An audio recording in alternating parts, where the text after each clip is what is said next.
sterling student, when I was a loud student. Everybody knew about me because I kept asking questions from Buckley and Moynihan and everybody whoever came to visit. Now, getting to the substance of my talk, Speak for yourself on the sterling student. I want to remind you that Barack Obama taught law at the University of Chicago, kind of like an adjunct professor, and was a good friend, and still is a good friend, of Cass Sunstein, who was, until very recently, University of Chicago professor of law, and was recently hijacked by Harvard. So now he's at Harvard University. He's very prominent, writes many books, and his main theme of most of his books is twofold. One is that rights are created by the government. They're not natural rights. They're not God-given rights. They're not something that is inherent in the human condition. These are granted to you by government.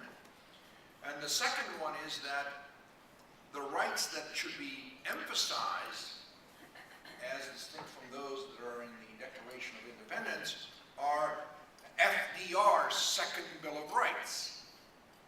Now, if you don't know about this, basically, they are the core principles of the New Deal and of a general welfare state anywhere where you have such governments. A Second Bill of Rights, articulated by FDR, consists of a set of what's called positive rights. There's rights that entitle you to services from other people. Now, for example, there's a right to a useful and remunerative job in the industries or shops or farms or mines of the nation. This you have a right to. Not that you have a right to seek such a job, but you have a right to a job. A right of every family to a decent home. You can sort of see the ideological underpinnings of this recent housing crisis here. Because if you believe everybody has a right to a home, then you have to make sure by means of government or public policy that they get that home, however unwise it might be economically, however unprepared they might be to pay the mortgages on those houses. You have a right to those things. Remember, if you have a right to your life, your liberty, the pursuit of your happiness, this doesn't impose any positive conduct on anybody else. Nobody needs to save your life. Nobody needs to give you support. Nobody needs to do anything. They just needs to abstain from interfering with you. That's why they're called negative rights. The Declaration of Independence contains a few negative rights. Remember, they were amongst others, life, liberty, and the pursuit of happiness, which got translated into the Bill of Rights, again, mostly as negative rights.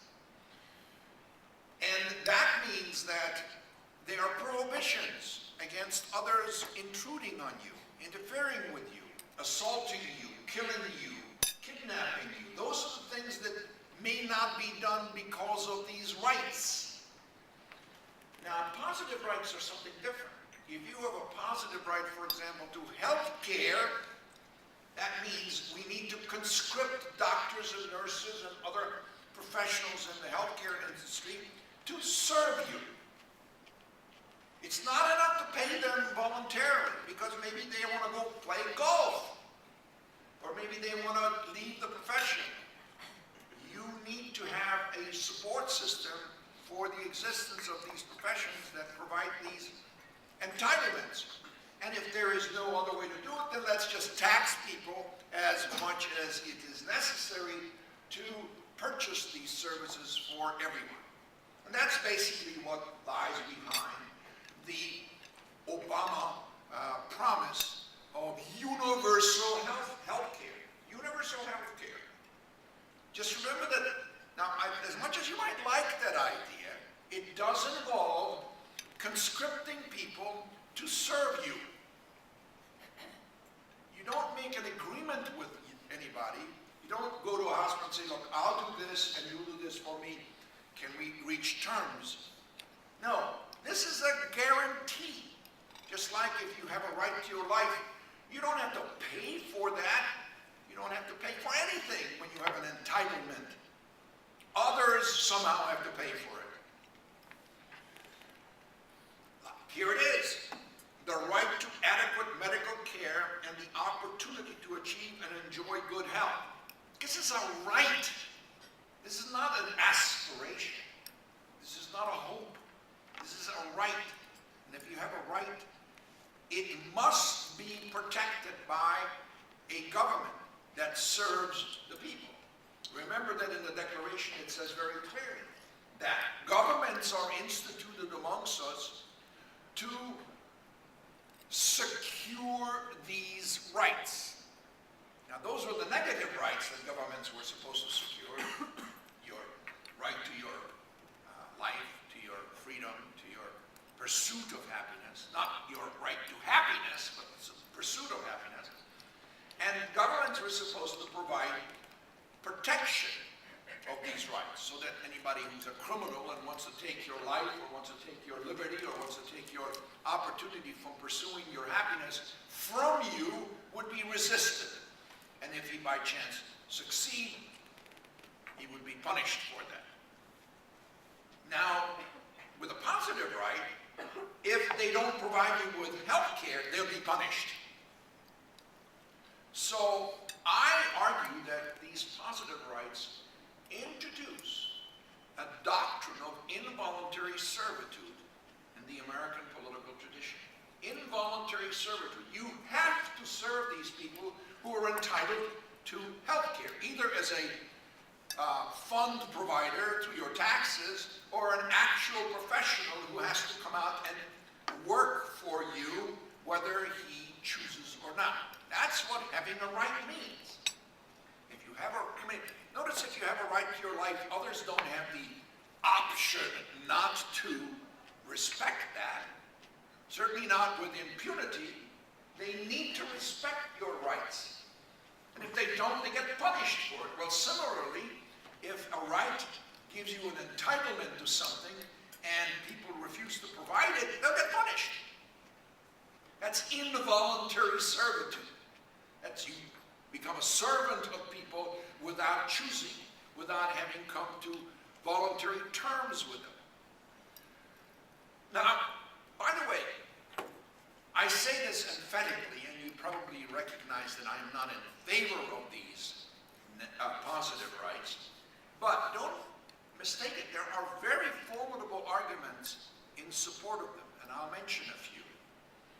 The major one that has been aired by a number of contemporary political philosophers such as Thomas Nagel and Charles Taylor of Canada and others is that you belong to your society.